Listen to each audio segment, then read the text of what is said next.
Okay, thank you, Chairman, and thank you for the introduction. And the topic that I'm addressing you today is, can we sell our milk as we look forward into the next decade? My presentation is going to look a little bit back because of where we've come from in this particular decade and the particular challenges that we've had as an industry in terms of dealing with the growth that we've had. And then I suppose taking a snapshot of where the dairy industry is today in terms of supply demand, moving into the challenges of consumer trends, and then what can we do about it as a farming community, as a dairy farming community in particular, and a few messages to take away. So, I'm CEO of Dairygold, so passionate really about the industry here in Munster, as it were. These are our locations, very favourable from a milk production perspective, as you can see, and we pride ourselves on the basis of a grass-based system, particularly driven by the climatic impacts of the Gulf Stream. We are a dairy business primarily. 75% of revenue is generated from dairy activities.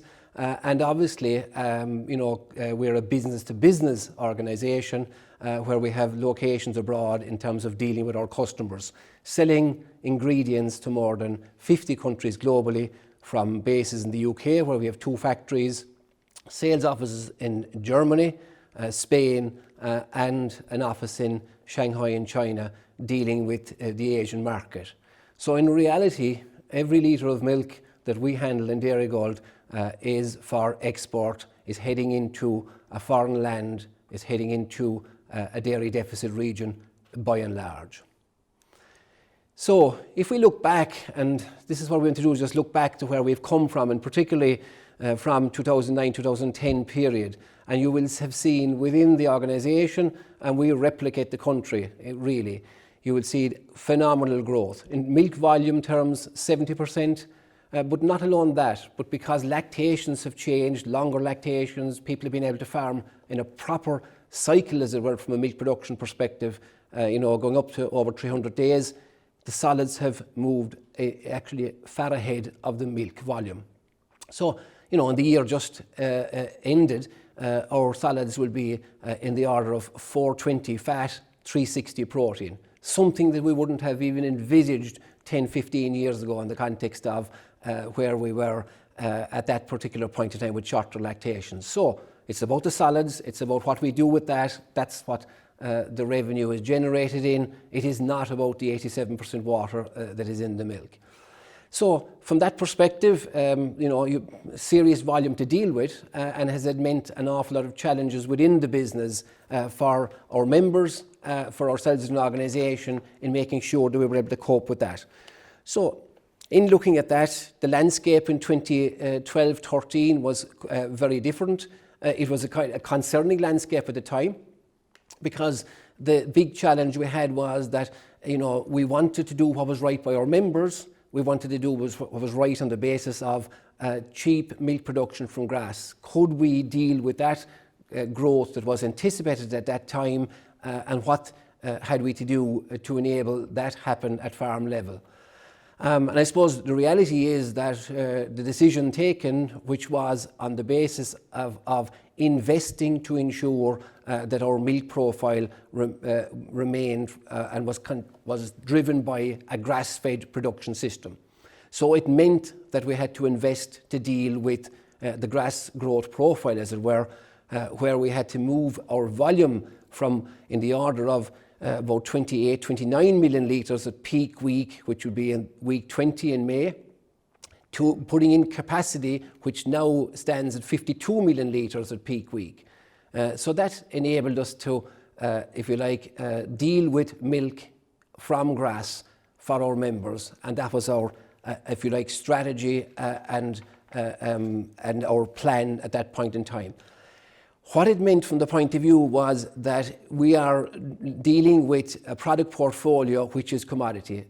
As I mentioned earlier, we're a business-to-business organisation, not in the home market, not in the domestic market.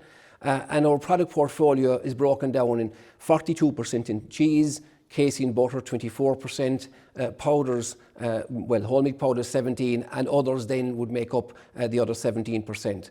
Interestingly, when you're involved in cheese in a very significant way, and in casein you have whey to deal with. So of the liquid milk that comes into us, in the context of those two particular products, 66% generates whey, and that is a very significant volumetric for secondary processing. So that's the challenge that we've had. We've had a huge amount in the context of investments. You've seen Mallow Nutritional Campus, which was completely a regenerated site, which has gone from 4 or 5 million litres capacity per week in 2014 to 21 million litres capacity now, and that's a whole nutritional campus in relation to powders. We've just recently concluded the project with our partners from Norway, TINE, for the Jarlsberg cheese factory in Mogilev, and again that is cheese for export for the non-British markets as well. And that project was commissioned or commenced in 2016 and came to fruition in 2020. We've had the whole issue around whey processing that I've referred to, and then we've had the cheddar cheese expansion in Clonmel Road in Mitchelstown. So the reality is that there's more than 425 million invested in capital by both Dairygold members and our partners right through the period of 2012 to 2020. So phenomenal investment to deal with that milk to ensure that it came from grass.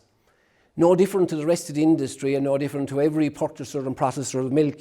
You know, we have now dealt with the volume, so now what do we do in the context of getting into the steady state? Well, first of all is to understand what our members are thinking, and we completed a milk census in 2020, January to March period, a one-to-one milk census, which was phenomenally important because it gave us the plan and the thought process right out to 2025 and beyond. And interestingly, the growth rate out ahead is much more modest. And you know, when we looked at it and ran the numbers and extrapolated out to find the years of 24, 25, 26, it looks like about 2.6% compound or annual growth rate. And we can deal with that. So the capacity is in place to deal with that right now. And in fact, this year just ended, our milk volume in a good year on grass will be up by 2.5% just. So, you know, we're getting into what I would call steady state. And good from the farmer perspective in the context of the capital programs and the capital intensity has been dealt with. So like the rest of the industry, it's now about adding value to that milk. Where we are right now is that the capital program is complete. So the issue is in looking ahead now in the context of dealing with the milk volume. Of course, the whole issue now is about adding value to the litre of milk. The theme we have today is about, can we sell our milk? And I'd be very positive at this point in time and say, yes, we can. We have seen phenomenal growth in our Irish industry from 5.5 billion litres in 2014 to what is just 8 billion litres at this stage. So there's no issue around that. I suppose the expectation for all of us, even in a manufacturing grass-based system, is we've dealt with the volume, now can we add value to it? So the whole issue, and then we're within the organisation responding to market changes and trends. Health and nutrition is the space that we see in particular where we can do that. Fortified milk, convenience foods and so on.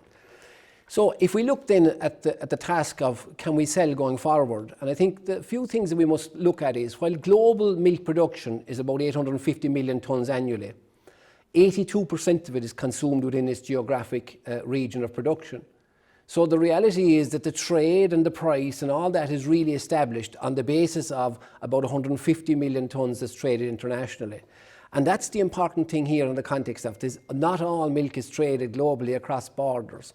So this is the piece that's really important to know what's happening in that space, in what products, for what markets.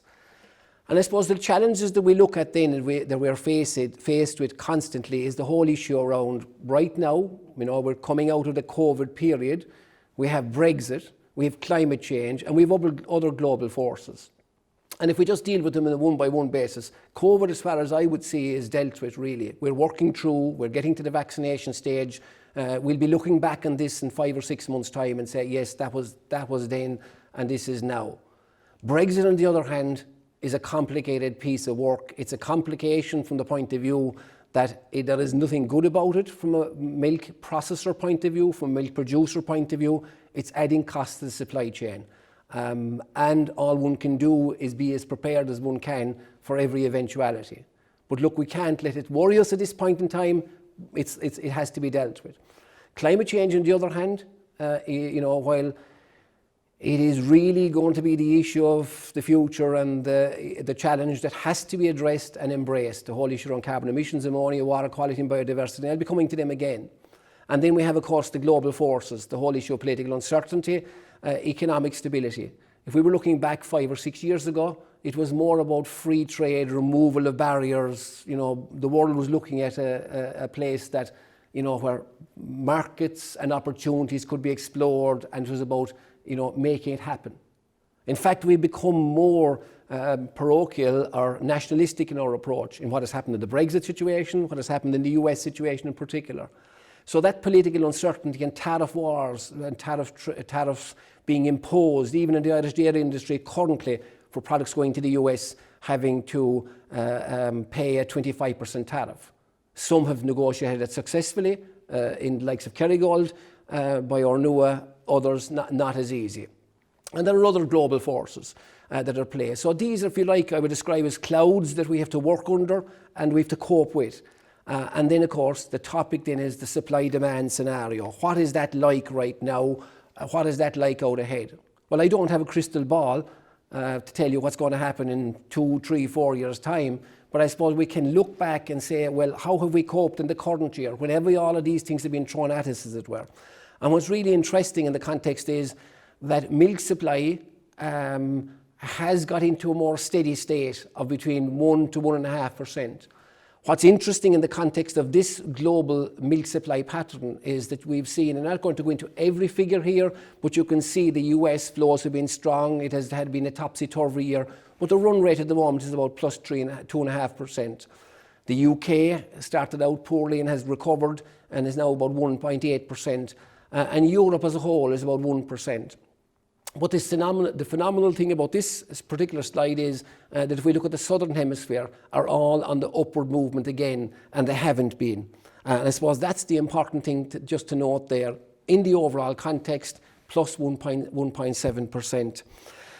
Within the EU, what's significant and what the trend is, it is the smaller countries that are actually growing now. You're getting steady state from the big four, really, if you take the Dutch, the Germans, the French, and the UK to a lesser extent. They're getting into a more steady state. So it's the Polands of this world, it's the Irish, and a few other of the small countries that are actually growing right now.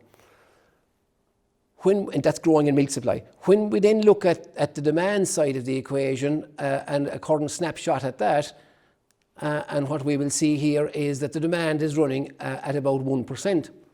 But there's a little bit of a story behind this, because when you look at the figures, you'll get a mixed indicators from that slide, like butter consumption in North America is down, South America trade is back significantly, EU is down, and so on. But this year gone by has been a year like no other. And in fact, consumption has dropped, but demand has increased. And that is all because of the COVID, if you like, overhang of the market, where we've seen the food service side decimated from February, March onwards, and we've seen the retail side pick up significantly and get into more traditional type of trade that we would have been more accustomed to 20 years ago. And what has brought about the actual demand increase is the moving from what has been a kind of just-in-time type of inventory management system of the past to building stock and giving an insurance buffer right through now in the event of second and third waves and so on. So that the demand side has led to a scenario of safety first, keeping extra product just in case. And it was a phenomenon that we experienced very much during the summer period of 2020, when we got the wave. The second wave was being predicted for Asia and for Europe, and we saw stock demand pull was good at that point in time. So what the scenario really at this point in time is that we're almost in what I would describe as the market is almost in balance. but the story behind it is a little bit more detailed than that. So if we look at that, we've come through all the particular challenges of COVID. So if we look then at the global dynamics and what's happening, and I suppose the first thing to say is population growth. I mean, what we have to feed our people. And the population, this year gone by at 2020 was about 7.8 billion and forecasted to be 9.8 billion by 2050. So that's very important because that's one of the fundamental underpinning of demand. We look at urbanization, hugely trend towards urbanization right across the globe, but in particular in the dairy deficit regions. Half of the mega cities in the world will be in Asia by 2040. So that's really significant because that again is dairy deficit region. We have a growing middle class. And again, you go from the poverty to the middle class to the affluence, and the middle class are the consumers. And we look then at the income, and all that is indicating positive income based on OECD figures right out here. And that is even to the geographies that have dairy deficit, that the income per capita is still in growth. We have the westernization of eating habits, looking at downtown Shanghai, and you have your McDonald's logo hanging out there. So you have that trend towards westernization of eating habits, which leads to dairy proteins, animal proteins, and so on. And as well as that, you have a growing population, growing older population. And again, at both beginning of life and end of life, dairy and dairy ingredients are really important in the context of the health of the individual. So all of those indications are really positive. Because there is a finite amount of land, there's a finite amount of dairy opportunity, and you'd have to say, without putting numbers on it, that the underlying trend out ahead is positive from a dairy perspective.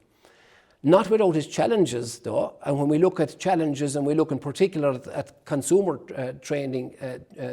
trends, and from a global point of view, and this is just an assembly of 10 bullet points that people talk about in the context of diet, and in particular the 18 to 26-year-old category, the issue around dairy-free, permissions to indulge, digestive wellness, right down along to down with sugar and hello savoury and say cheese and so on. So there is a greater consciousness of health and wellness, and that's driving a particular trend of fresh, natural, healthy aging and so on. As an industry and as a processor, that's why we talk about health and nutrition. That particular space is so important going forward, so that you can build dairy into the expectation of the consumer, and that's very significant as we look ahead. So while we'll have the population growth, we will have greater amount of dairy. This will not. It will impact, but will not seriously disrupt the level of demand from a dairy perspective. So if we look then at you, the audience today, in the context of milk producers, efficient milk producers from grass by and large, in what we in our organisation have very much bought into in the context of our investment, the whole issue around grass-fed standards and how can we capitalise on what you're doing. And a work in progress at the moment, and I stress it's a work in progress, is this whole national grass-fed standard, INAB accredited, and it's really important that it is accredited. And that is the whole issue in terms of being able to say, I'm producing from grass, it is an important virtue, as it were, and I'm able to be certified that I'm producing from grass. And if you look in the context of the right-hand side of that slide, and you take Kerrygold, for example, that butter and the success of that brand in the US is underpinned, and really underpinned, on the basis that it's milk from grass, the cream from that milk, giving it the colour, giving it the texture, and the naturalness. That's so important. In our own case, in our own statistics, that the average days at grass are 250 days in the Dairygold area. 95% of of what's consumed is pasture-based diet. That's either as green material, as grazed, or conserved grass. And that's happening right across our 2,700 milk producers in the analysis that we've done. So there's some statistics here that are important. And all I'm saying is, there's much debate about this issue about grass-fed and certification and all that. As an exporting nation, we should really cut down to the chase and sell our materials and what we produce and export them and enhance them in whatever way we have and whatever advantages we have. And we have really a fundamental advantage on the basis that the bulk of our dairy products are coming from a grass-based system, and that is what is needed in the context of the market and what the market expects and resonates so well with both customers and consumers. So more of that, and we need that to be embraced. I think from a producer's point of view as well, what's important is we do need to enhance our reputation. What I would say to producers, you must operate in the sustainable farming practices. I mean, the license now to produce, the focus is on what you're doing from the point of view of sustainability. The issue around welfare has been debated very much in the past number of years, and excellence in all aspects of animal welfare. Get the certification from a grass-fed perspective. The issue around carbon reduction, water quality improvement, biodiversity, and the whole issue around antimicrobial resistance and corrective measures in that. If you were looking at it and if you were advising somebody in the milk production business or getting into milk today, that this is going to be your license to produce, tick these boxes and then deal with the rest later, because that's going to be the controlling factor, and that's going to be the issue that you're going to be called out on if you're not going in the right curve as far as these aspects are concerned. These are fundamentally important in the context of engaging in what is a fine market. Think of the 150 million tonnes of dairy that has to be traded. Think of the customers that are there. What is their ask? Their ask will be is there going to be any case of embarrassment in any shape or fashion from the point of view of issues around farming practice, animal welfare, or whatever, and are we now tackling the issues around carbon reduction, water quality, biodiversity, and so on? So much so that we take this seriously on the basis that where we once had a milk quota on the milk statement, we now have the carbon number for every producer. So that the focus is on that. And what we want to do is to get a 40% reduction in that carbon number by 2030. And we're setting out plans for that, because I think that's really going to be the license to improve, to produce for the future. And we've seen the issues around water quality recently in the context of various EPA reports and so on and so forth. So the advice would be is it's not about selling, it's about making sure that we're ready for selling and that we're compliant in what the market expects. So in summary then, I believe that in adopting these practices, that Ireland can be the safest, the most secure, the most compliant source of natural dairy. Our competitors in the Southern Hemisphere, they're all getting their act together. Be very clear here. They're all embracing these practices. We have come from a situation where we're growing rapidly. We have grown.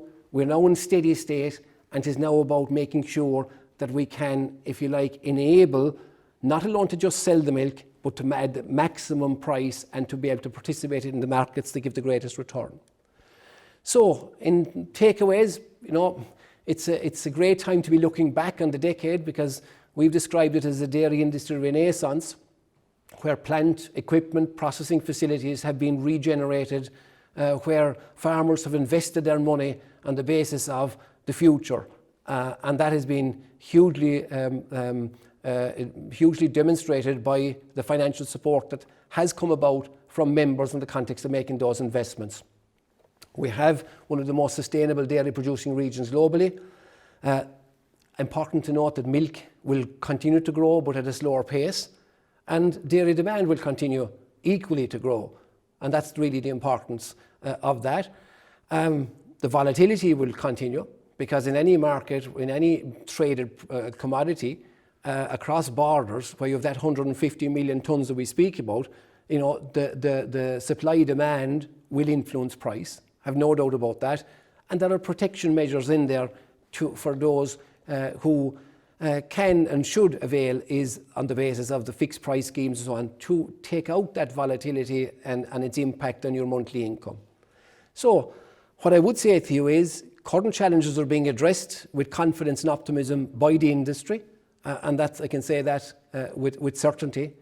And put simply, we can sell our milk, and there's a bright future for sustainable farming.